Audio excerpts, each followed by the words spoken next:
This bill does not exist in isolation, but as part of broader reform, including low to mid-rise developments.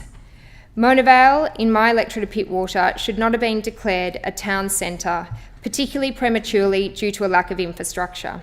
We have no train line, no metro. We have a bus system in crisis. And we have a major road which is still incomplete. That is also without counting some of the other development policies which will increase higher density around including shop-top housing in Mona Vale.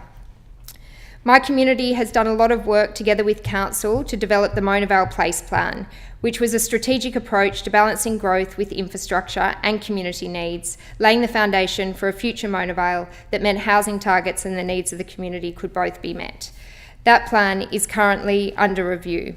I want to acknowledge also Mona Vale Residents Association, who contributed to that and continue to work with Council to understand what the future of Mona Vale now looks like and ways to preserve local character.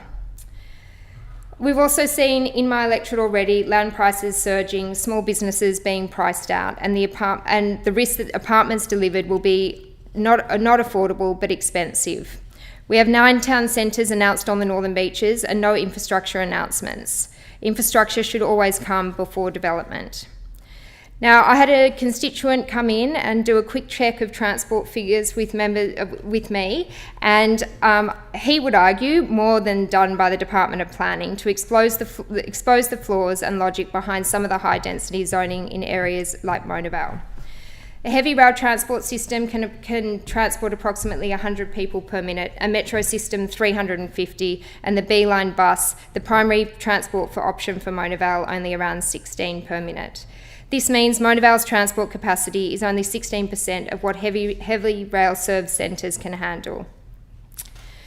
The government claims that increasing density will lead to greater supply and lower housing costs. However, many economists, including one, Cam Murray, who's famous for his book The Great Housing Hijack, has shown that simply relaxing zoning laws and allowing high-density development does not necessarily increase net housing supply or reduce dwelling prices. Housing affordability is driven by factors beyond planning, including taxation policies and market failures, and of course by the construction industry, with the cost of construction and the availability of construction workforce playing a role. When it comes to planning, if more diverse housing is the aim, it's simply unachievable in some of our suburbs with the current policies, including those in my electorate. Land values are high and construction costs are high, and we risk seeing more and more multi-million-dollar apartments that do little to ease the cost of living crisis. There is more that can be done, including freeing up 1.5% of dwellings which are vacant homes, incentivising downsizing through stamp duty changes, and other policies at a federal level as well. By handing control to developers, it is essentially privatising housing solutions without more direct and meaningful investment in public and affordable and social housing, infilling areas with existing infrastructure. I have concerns that this bill reduces transparency and also has no mandate for meaningful engagement with local government and community. I want to briefly mention what happens when we fail to protect character of our cities. UNESCO in 2021 made the decision to strip Liverpool in the UK of its World Heritage status. It is a stark warning of what happens when we have unchecked development, irreparably damaging cities, their character and their heritage. And a good lesson is of what we risk if we scatter town centres across Sydney rather than centralising those locations around infrastructure. Arguably, democracy starts at home, and that means having a say in the development not only of our homes, but of our suburbs and our cities. Addressing the housing crisis should not come at the cost of good planning.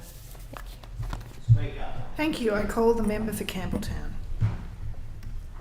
Thank you, Madam Speaker. I rise to make a contribution on this piece of legislation, which is ultimately based on, in my view, one of the greatest social and economic challenges we have in New South Wales at this time, and indeed in Australia, but particularly in